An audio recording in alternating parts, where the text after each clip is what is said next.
Hi guys, welcome to my channel Technology at Doorstep. Today we are going to discuss how to install our previous NES emulator games.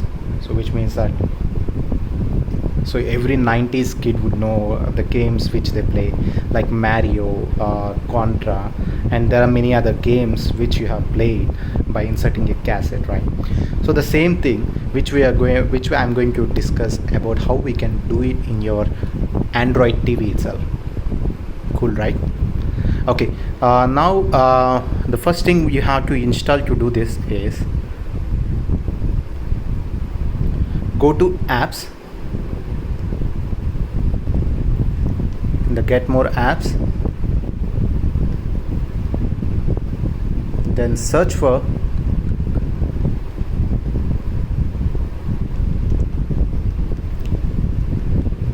NES emulator.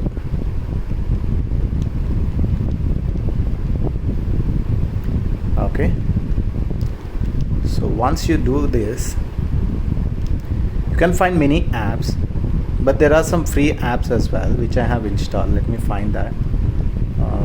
Let me type full. I think it should be there, but let me type full emulator.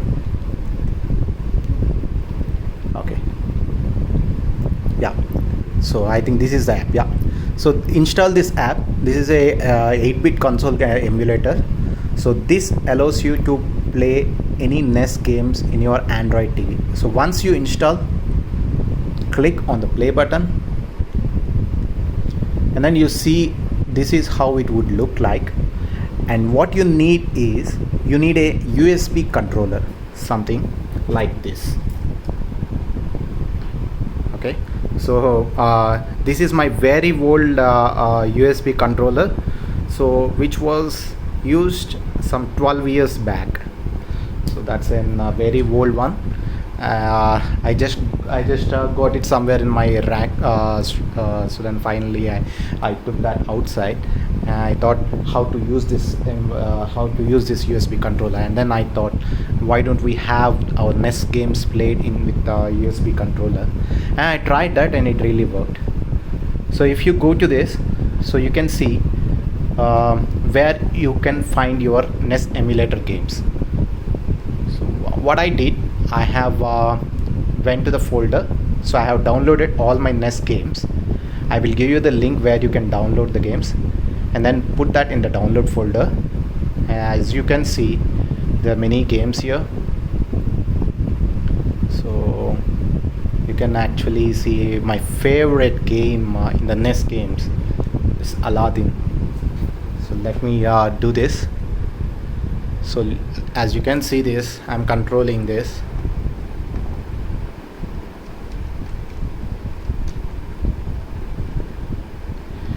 So that's how I'm controlling this. So it works seamlessly for me, and it's very good as well, rich in colors, and I can play all the NES games. So back to 90s. Thanks for watching my video. For how to move these NES ROMs, I will give you the link where you can download the ROMs. But for moving the ROMs, I have already made a video how to move the files into your internal storage, so how to side load anything. So where you can actually refer to that. I'll also provide that link in the description, so that you can actually go to there and see how to move those files. So move all your NES files to the internal storage, and use this app. Go to that storage location and then select that and then play. That's it. Thanks for watching. Thank you very much. Bye bye.